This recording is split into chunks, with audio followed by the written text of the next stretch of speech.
बगैर खाए पिए पैदल अपने गांव की ओर चल रहे हैं। ये लोग देश भर से आ रहे हैं, कोई गुजरात से आ रहा है। कल मैंने एक वीडियो देखा, एक लड़का जम्मू कश्मीर से चलकर सहारनपुर तक गया और उसको आगे बिहार तक जाना था।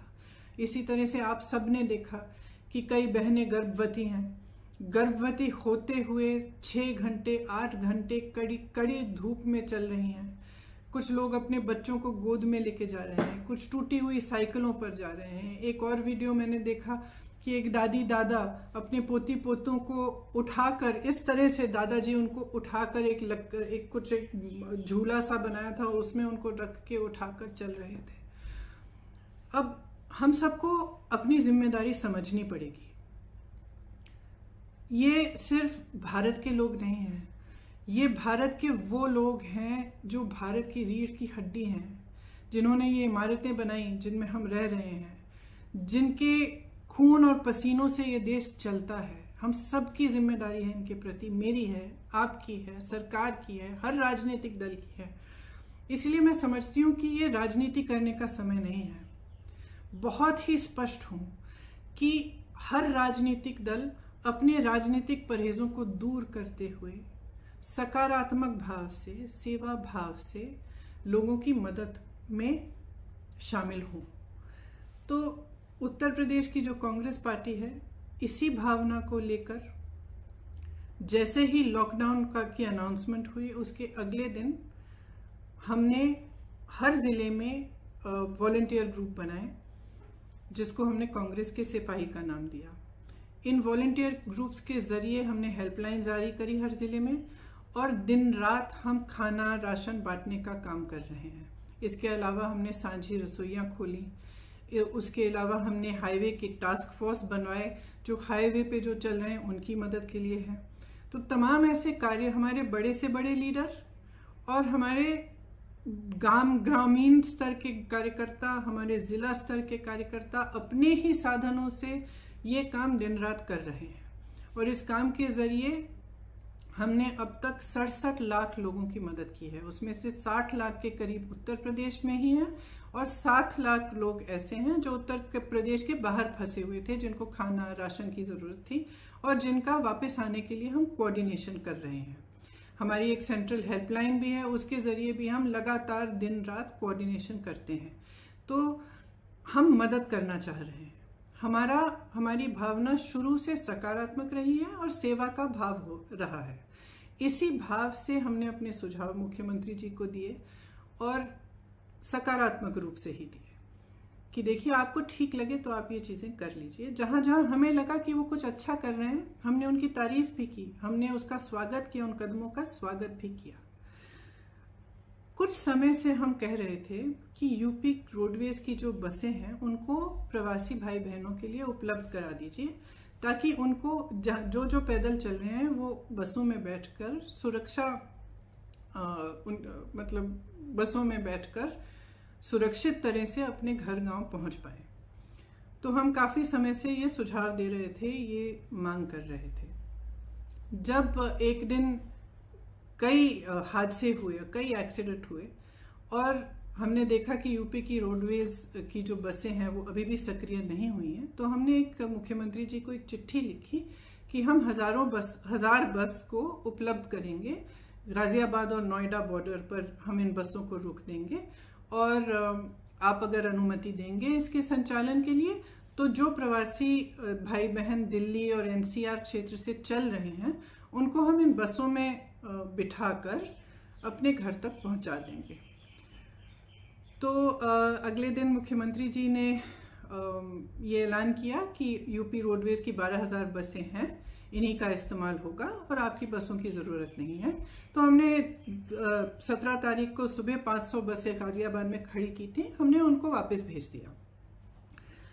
अगले दिन उनसे एक और चिट्ठी मिली कि आप अपनी लिस्ट दे दीजिए, और 1000 बस की आप लिस्ट दे दीजिए, उसमें चालक का नाम होना चाहिए, परिचालक का नाम होना चाहिए, फिटनेस सर्टिफिकेट वगैरह सब कुछ आदि होना चाहिए, ये हमारे पास पहुंचा दीजिए।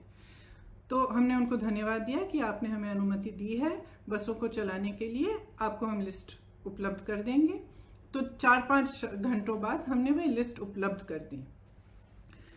फिर 11:30 बजे रात को उनसे एक और चिट्ठी मिली कि आप अपनी 1000 बसें लखनऊ पहुंचा दीजिए कल सुबह 10 बजे।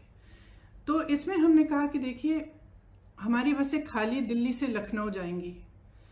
इन बसों का मकसद ही ये था कि गाज़ियाबाद और नोएडा से, एनसीआर क्षेत्र से जो चल के जा रहे हैं उनको हम बिठाकर उत्तर प्रदेश के गांव और ज़िलों में ले जाएं। तो इन बसों का लखनऊ तक खाली चलना तो पूरे मकसद को ही ख़त्म कर देता है।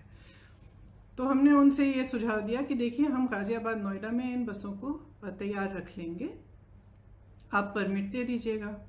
फिर ये पूरा राजनीतिक सिलसिला शुरू हुआ कि आप हमें परमिट दे रहे हैं, लिस्ट दे रहे हैं, लिस्ट में कुछ गलत नाम है। जो भी है, मैं इन चीज़ों में नहीं पढ़ना चाहती और मैं सरकार पर सवाल भी नहीं उठाना चाहती। अगर उस लिस्ट में कुछ ऐसे नंबर हैं जो गलत हैं, कोई बात नहीं, हम एक नई लिस्ट भी उनको दे सकते हैं। मैं सिर्फ ये कहना चाहती हूँ कि 17 तारीख को 500 बसें हमने गाज़ियाबाद बॉर्डर पे खड़ी की थी।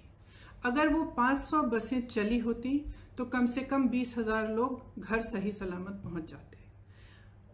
कल हमने 900 बसें, 500 बसें राजस्थान के बॉर्डर पर और राजस्थान यूपी के बॉर्डर पर, और 300 से अधिक बसें, जिनकी पूरी टोटल संख्या 900 के करीब थी, हमने गाज़ियाबाद बॉर्डर पे, दिल्ली बॉर्डर पे हमने उपलब्ध कराई।